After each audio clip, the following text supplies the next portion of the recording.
So ఈ విధంగా చూసుకుంటే రానున్న రోజుల్లో ఇక్కడి నుంచి అమరావతికి, చెన్నైకి వంటి దూర దూర ప్రాంతాలకు కూడా బుల్లెట్ ట్రైన్లను ఇక్కడ ఏర్పాటు చేయబోతున్నట్టు తెలుస్తోంది. అంతేకాదు ఇప్పుడు కొన్ని ఏరియాలకు మాత్రమే పరిమితమైనటువంటి మెట్రో వ్యవస్థను కూడా రూపుదిద్దుతున్నట్టు తెలుస్తోంది. సో ఎందుకంటే ప్రభుత్వమే మొన్న మెట్రో వ్యవస్థను అంతా హ్యాండిల్ చేసుకోవడానికి కొన్ని ఒప్పందాలు కుదుర్చుకోవడం అయితే జరిగింది. ఈ ఒప్పందం ప్రకారం చూసుకుంటే మెట్రో సేవలను కూడా మరింత విస్తరించే ఆలోచనలో కూడా ఉన్నట్లు తెలుస్తుంది. ఈ విధంగా చూసుకుంటే ఫ్యూచర్ సిటీ అనేది నిజంగానే ఇక్కడ ఏది లేదు అనేది లేకుండానే చేయడానికి ఈ యొక్క ఫ్యూచర్ సిటీని ఏర్పాటు చేయబోతున్నట్టు మంత్రి చెప్పుకొస్తున్నారు.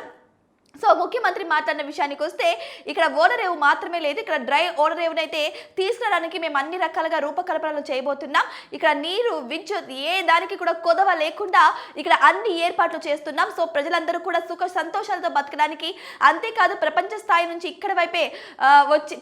నుంచి ఇక్కడే కంపెనీలు పెట్టి ఇక్కడ ఉన్నటువంటి నిరుద్యోగులకు ఉద్యోగ కల్పన చేయడానికే ఈ యొక్క ఫ్యూచర్ సిటీ అన్న రీతిలో అయితే సీఎం రేవంత్ రెడ్డి చెప్పడం అయితే జరిగింది.